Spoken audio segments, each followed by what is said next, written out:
دائما وابدا كنرحب بكم وكنجدد الترحاب بكم على قناه سعاد تيفي. شكرا لكم على حسن المتابعه ومرحبا والف مرحبا. اليوم ان شاء الله غادي نقدم لكم مسمنه ملفي بكريمه رائعه رائعه رائعه جدا. كنتمنى من كل قلبي تتبعوها معايا باش تعرفوا على المقادير وطريقه التحضير. فبسم الله وعلى بركة الله. في المكونات أو في المقادير غادي نحتاجو 3 ديال الكؤوس ديال الدقيق الأبيض أو الفرص. غادي نوضعو 3 الكيسان. بالنسبة للكؤوس غادي تعبروا بالكيسان اللي عندكم. 3 ديال الكيسان ديال الدقيق غادي نجمعوهم بكاس ديال الماء العبار اللي مضبوط. غادي نحتاجو معلقة كبيرة ديال العسل، معلقة كبيرة ديال الزيت نباتية، معلقة كبيرة ديال الخل، معلقة صغيرة ديال خميرة الحلويات اللي 8 غرام، ونص معلقة ديال الملحة اللي كتبقى على حسب الذوق ديالكم.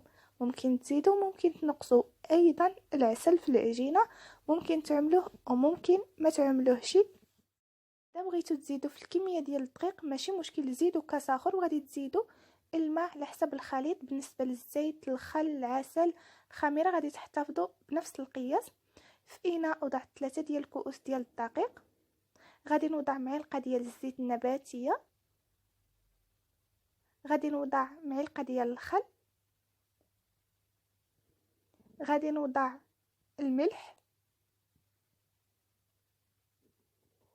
وغادي نجمع بكاس د الماء دائما كيكون على حساب النوعيه ديال الدقيق. بالنسبه انا الكاس اللي يجيني هو هذا، يعني 3 د الكيسان دائما اولا 3 ديال الاكواب كيجمعهم لنا كاس ديال الماء. غادي نجمع بشويه بشويه.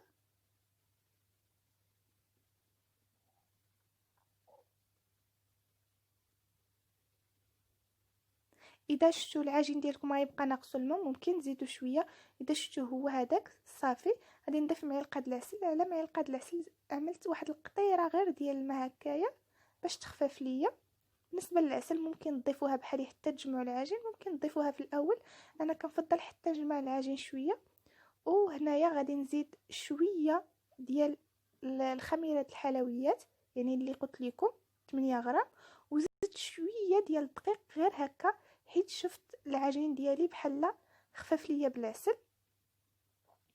بالنسبه هنايا غادي نرش شويه ديال الدقيق على سطح العمل وغادي ندلك العجينه ديالي. وراكم عارفيني كيعجبني العجينه نخدمها مزيان.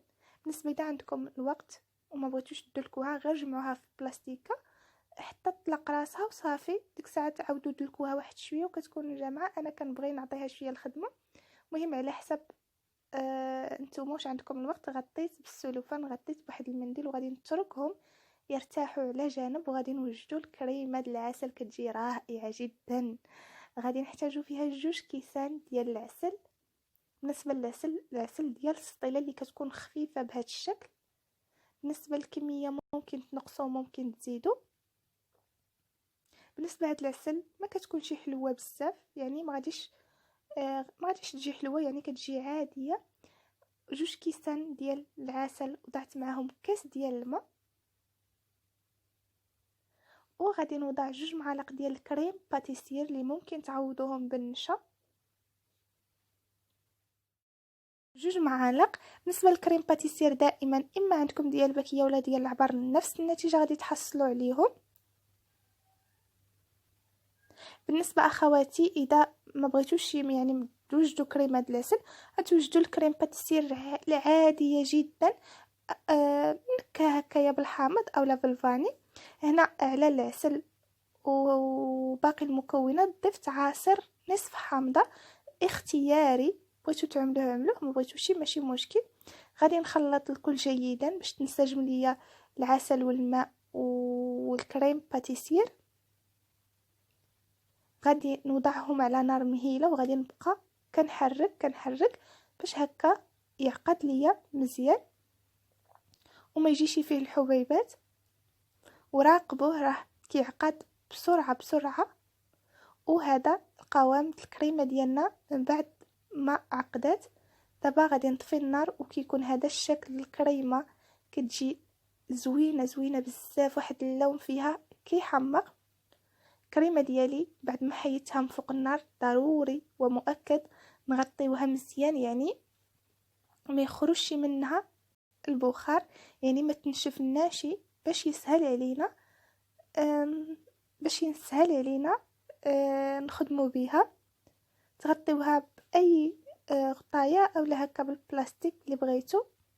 غادي نحطها على جنب وغادي ندوزو للعجينه ديالنا نقطعوها، يعني من بعد ما ارتحت اولا نكوروها. العجينه ديالي يعني ما وجدت الكريمه حتى كانت طلقات راسها، وهذا الشكل ديالها من بعد ما طلقات، يعني القوام ديال العجينه يكون بحال العجينه ديالنا مسمن تماما، ما يكونش قاصح وما يكونش خفيف.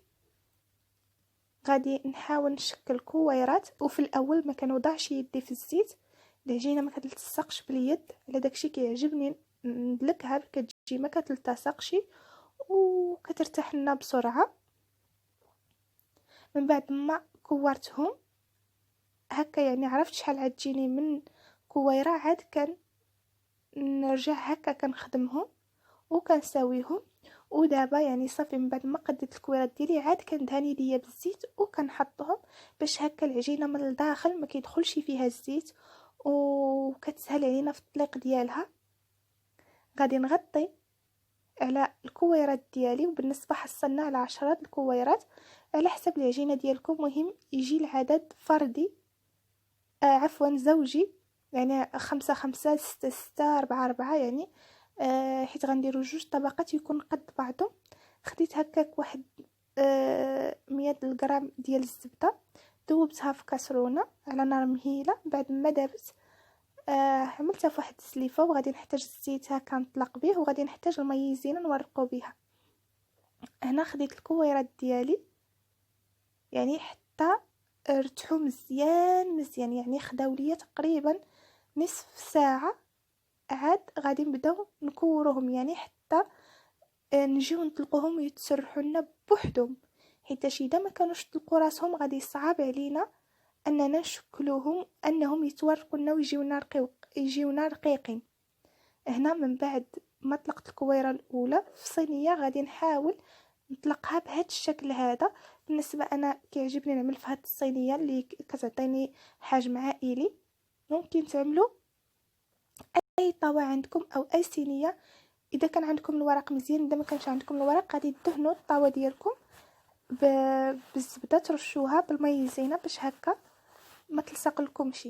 غادي نبقى نطلق كويره، غادي ندهن بالزبده ونرش بالمايزينا، وايضا غادي نعمل ورقه اخرى بهذا الشكل ونحاول نلصق الجوانب على بعضه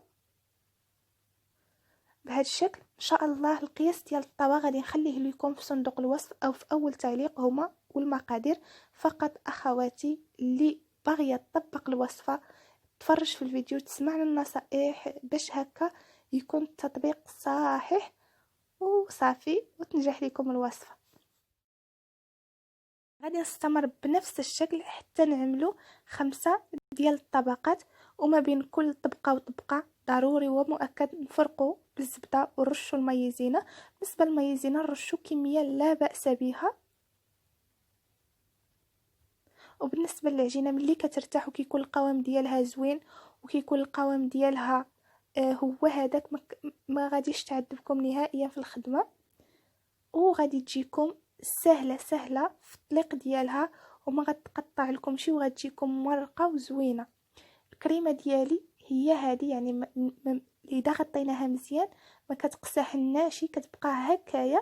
فقط خلطتها مزيان وعاد غادي نصبها وغادي نوزعها، نحاولوا نوزعوها هكا بطبقه متساويه فوق العجينه ديالنا. وبالنسبه واخا عملنا 2 كيسان ديال العسل وكاس ديال الماء، ما شاء الله يعني كميه كتجي هي هذيك، يعني ماشي ما كتعطيناش واحد الكميه د الكريمه اللي كثيره حتى يعني تجي كثيره، يعني كتجي هي هذيك. وممكن تعملوا يعني النص اذا بغيتوا كميه قليله من الكريمه. غادي نستمر بنفس الشيء، كنطلق بالزيت بهذا الشكل. نحاولوا نطلقوا بشويه، كل ما زربتوا غادي تقطع لكم العجينه، يعني كل ما عندكم الوقت خدموا بشويه، طلقوا بشويه باش هكا ما تقطع لكمش. غادي نجبد من فوق الكريمه العجينه ديالي، وغادي نستمروا بنفس الشكل كما عملنا في 5 ديال الكويرات الاولين، غادي نعملوا في 5 ديال الكويرات التاليين. ندهن بالزبده، نرش بالمايزينات، ونجبد ورقه اخرى، وهنا غير بشويه، وتحاولوا تلصقوا مع الجناب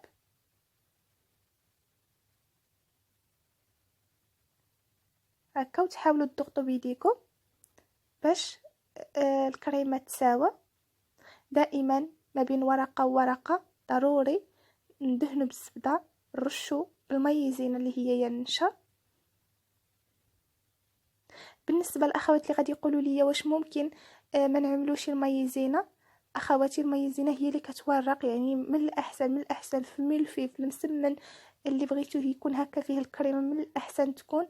وبالنسبه انا اليوم خدمت بديال العبار، يعني المايزينه ديال العبار اللي 4 كيلو كيعمل ب3 دراهم ونص، متواجده في جميع الهريات وفي الحوانت اللي كيكونوا في الحومه وداكشي كتكون بالباكيه. خديت بيضه كامله، طربتها مزيان، دهنت السطح ديال العجينه ديالي كامله وايضا من الجوانب. وغادي نجيب واحد السكين اللي هو يا حاد وممكن بالزيزور، وغادي هكا نقطعوا الجوانب، لان الجوانب من بعد الطياب بغيناهم يحيدوا، يبقى لنا الملفيات ديالنا مقادين ومعوضين. هنا قطعت بشكل طولي، ومن بعد عندكم الاختيار كيفاش تقطعوا، واش تقطعوا على 3 ولا تقطعوا على 4. تجيبوا الطروفه ديالكم صغار اولا كبار. انا كيعجبني هذا الشكل، كيجي مزيون وكيجيو هكا رقيقين وطويلين شويش، كيجيو مزيونين في الماكله ديالو. صافي بعد ما قطعتهم، بالنسبه كنقطع كنوصل حتى للقاع، يعني ماشي غير من الوجه.